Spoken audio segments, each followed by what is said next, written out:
हाँ, नमस्कार साथियों, स्वागत है आप सभी का स्मार्ट क्लास के कॉलेज एग्जाम पर।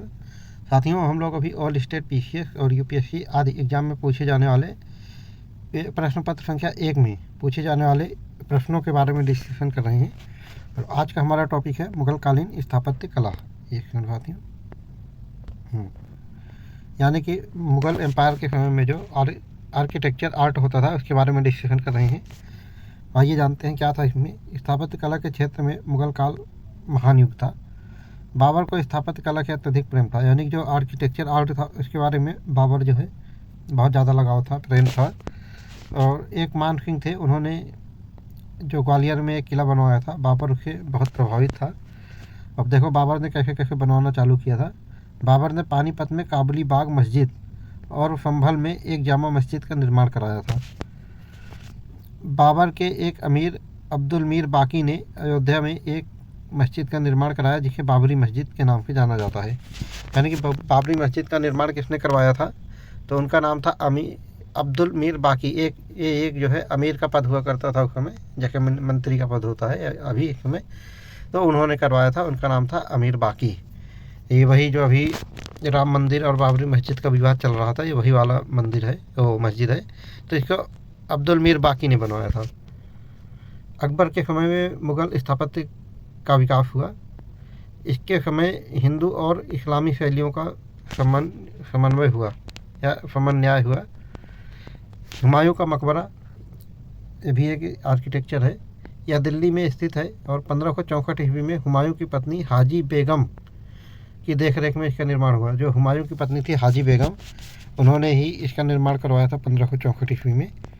इस मकबरे का वास्तुकार मीरक मिर्जा ग्यास थे। अगर इस मंदिर का जो मकबरा है हुमायूं का, इसको किसने बनाया था या किसने इसको वास्तुकार किया था या उसके वास्तुकार कौन थे, तो उनका नाम मीरक मिर्जा ग्यास था। लाल पत्थर की इमारत है, ये जो हुमायूं का मकबरा है एक लाल पत्थर की इमारत है। फतेहपुर सीकरी योजना, यह योजना 1569 ईस्वी में प्रारंभ हुई और 1584 ईस्वी में पूर्ण हुई। यह नगर अकबर ने बसाया था।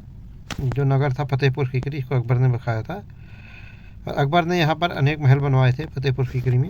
शाहजहाँ ने जो इमारत बिल्डिंगें बनवाई थी उसके बारे में जानेंगे यहाँ पे। जो शाहजहाँ का काल था उसको स्थापत्य काल का स्वर्ण काल कहा जाता है, यानी कि जो आर्किटेक्चर का पीरियड था उसका गोल्डन ईरा कहा जाता है, जो शाहजहाँ का काल था।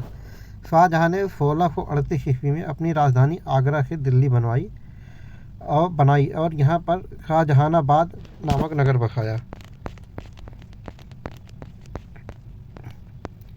जहांगीर की इमारतों के बारे में जानेंगे यहाँ पे। अकबर का मकबरा, सबसे पहले अकबर का मकबरा है, यह आगरा के पास सिकंदरा में स्थित है और 1613 ईस्वी में इस मकबरे का निर्माण करवाया गया। यह 5 मंजिला इमारत है तथा जिसमें गुम्बद का निर्माण नहीं किया गया है। इसमें हिंदू, इस्लामी और बौद्ध तीनों शैलियों का मिश्रण देखने को मिलता है। नेक्स्ट है एतमादुद्दौला का मकबरा, और ये उन्हीं के पिताजी थे जो नूरजहाँ थी, ये इनके पिताजी थे एतमादुद्दौला, या इनको गयास बेग भी कहा जाता था। 1626 ईस्वी में इसका निर्माण आगरा में हुआ। और मुगल काल की यह पहली इमारत है जो संगमरमर से निर्मित है। इसमें पित्रा शैली से नक्काशी की गई। यह यूरोप की शैली है जो बहुत महंगी है। भारत की यह पहली इमारत है जिसमें इस शैली का प्रयोग हुआ है। जहांगीर का मकबरा, यह लाहौर में शाहदरा में स्थित है, जहांगीर का मकबरा। और 1628 ईस्वी में नूरजहाँ ने इस मकबरे का निर्माण करवाया था। यानी कि जो देखो जो बाबर का हुमायूं का मकबरा था उसको भी उनकी पत्नी ने बनवाया था, तो उनका नाम क्या था, हाजी बेग। और जो जहांगीर का मकबरा है इसका भी निर्माण उनकी पत्नी ने बनवाया था, जिनका नाम था नूरजहाँ, 1628 ईस्वी में करवाया था। और हुमायूं का जो मकबरा था इसका निर्माण इनकी पत्नी हाजी बेग ने 1564 ईस्वी में करवाया था। और जो जहांगीर का मकबरा है इसका भी निर्माण इनकी पत्नी ने नूरजहाँ ने 1628 ईस्वी में करवाया है। और यह 1 मंजिला इमारत है, यानी कि जो अकबर का मकबरा था वो देखो कि वो 5 मंजिला इमारत थी, और जो जहांगीर का मकबरा है 1 मंजिला सिंगल मंजिला इमारत है, 1 फ्लोर है इसमें खाली। यह चित्रकला के माध्यम से इसमें सजावट हुई है। यानी कि अगर पूछा जाए प्रश्न में तो किसके मकबरे की सजावट हुई है, तो जहांगीर के मकबरे की सजावट हुई है। दिल्ली की इमारतें देख लेते हैं। दिल्ली का लाल किला 1638 ईस्वी में दिल्ली का जो लाल किला है इसके निर्माण कार्य प्रारंभ हुआ और 1658 ईस्वी में यह बनकर तैयार हो गया। इस किले के अंदर अनेक इमारतों का निर्माण हुआ है। देखते हैं सबसे पहले जो दिल्ली का लाल किला है, सबसे पहली इमारत देखेंगे दीवान ए खास। यह संगमरमर के निर्मित 3 तरफ से खुली इमारत है। यहीं पर शाहजहाँ का तख्त ए ताउस यानी कि मयूर सिंहासन रखा जाता था। जो दीवान आम है यहीं पर शाहजहाँ का तख्त ए ताउस रखा हुआ था, जिसको मयूर सिंहासन बोलते हैं। पीकॉक थ्रोन,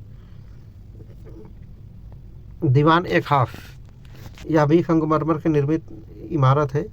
इसकी दीवार पर अमीर खुसरो का एक दोहा लिखा है जो इन इमारतों को उपयुक्त श्रद्धा प्रदान करता है।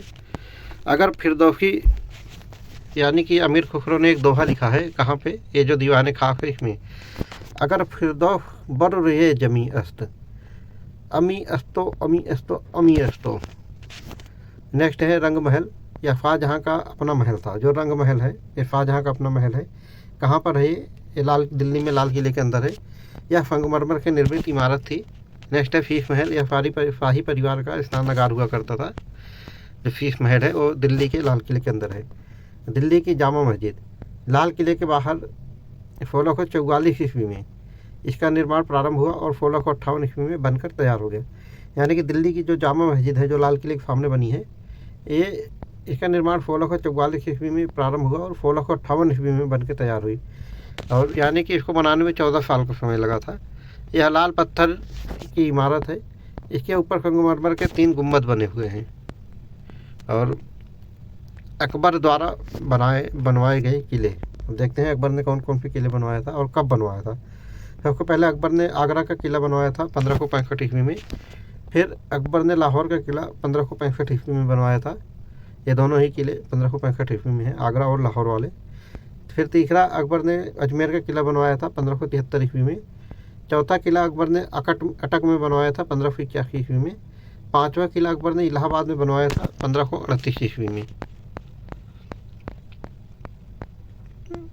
आगरा की इमारतें, मोती मस्जिद, यह आगरा के किले के अंदर है। यह संगमरमर से निर्मित है। नेक्स्ट है हमारा जामा मस्जिद।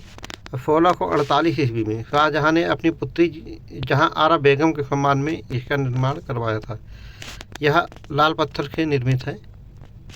नेक्स्ट है ताजमहल। यह मुग़ल काल की सबसे सुंदर इमारत है। ये हम कहाँ की बात कर रहे हैं अभी, कहाँ की इमारतें हैं ये सारी, एक मिनट। आगरा, जो आगरा की जामा मस्जिद है इसका निर्माण आगरा में जो मोती मस्जिद है ये जो आगरा का किला है उसके अंदर हुआ है। और जो आगरा में जो जामा मस्जिद है इसका निर्माण शाहजहाँ ने 1648 ईस्वी में अपनी पुत्री के लिए बनवाया था। और जो दिल्ली वाली जामा मस्जिद है इसका निर्माण तो 1644 में चालू हुआ था और 1658 में बन के तैयार हुई थी। और ये बेसिक डिफरेंट आप लोगों को जानना है। ताजमहल, ताजमहल मुग़ल काल की सबसे सुंदर इमारत है। 1632 ईस्वी में इसका निर्माण प्रारंभ हुआ। 1654 ईस्वी में यह बनकर तैयार हुई। यह इमारत हुमायूं के मकबरे की जीवन शैली पर निर्मित है। यानी कि जो ताजमहल है, जीवन शैली नहीं, सॉरी, हुमायूं के जो मकबरा बनाने की जो शैली है उसी हिसाब से, उसी शैली में ताजमहल बनाया गया है। और ताजमहल का वास्तुकार उस्ताद अहमद लाहौरी थे। और जो इसके वास्तुकार थे हुमायूं के मकबरे के वास्तुकार, ये भी देख लेते हैं वो कौन थे। हुमायूं के मकबरे के वास्तुकार मीरक मिर्ज़ा गयास थे। और ताजमहल के वास्तुकार कौन थे, ये थे उस्ताद अहमद लाहौरी। और इसकी मुख्य इमारत अष्टभुजाकार है। जो आगरा का जो ताजमहल है उसकी इमारत अष्टभुजाकार है, यानी कि 8 भुजाएँ हैं, उसमें 8 दीवारें हैं, 8 कोने हैं, ऐसे कह सकते हैं। इसमें मुमताज़ महल और शाहजहाँ की कब्र है, यानी शाहजहाँ की भी कब्र ताजमहल के अंदर ही है। और इसमें मकराना के लाए गए संगमरमर का प्रयोग किया गया है। औरंगजेब के समय की इमारतें देखेंगे यहाँ पे। सबसे पहले है रबिया उद दौरानी का मकबरा। यह औरंगजेब की पत्नी थी। जो रबिया उद दौरानी थी यह औरंगजेब की पत्नी थी। 1679 में औरंगजेब ने अपनी पत्नी की स्मृति में औरंगाबाद में इस मकबरे का निर्माण कराया था। इसको बीबी का मकबरा और दक्षिण का ताजमहल भी कहा जाता है। और लाहौर की बादशाही मस्जिद 1672 ईस्वी में इसका निर्माण हुआ। और इस मस्जिद में 8 मीनारों का निर्माण किया गया। और नेक्स्ट है दिल्ली की मोती मस्जिद। 1662 ईस्वी में लाल किले के अंदर इसका निर्माण कराया गया और यह संगमरमर से बनी हुई है। इसके अतिरिक्त मथुरा और वाराणसी में भी इसने मस्जिद बनवाई थी जो लाल पत्थर की निर्मित है। किसने बनवाई थी? दिल्ली की मोती मस्जिद औरंगजेब ने बनवाई थी। और जो वाराणसी और मथुरा में भी इसने मस्जिद बनवाया था औरंगजेब ने। नेक्स्ट हमारा मुग़ल चित्रकला है, इसको हम कल डिस्कशन करेंगे। और आज के डिस्कशन को हम लोग यहीं पे समाप्त करते हैं और कल फिर मिलेंगे इसी चैनल पर नेक्स्ट वीडियो के साथ। तब तक के लिए जय हिंद। आप लोग पढ़ें, एग्ज़ाम दें, पास हों।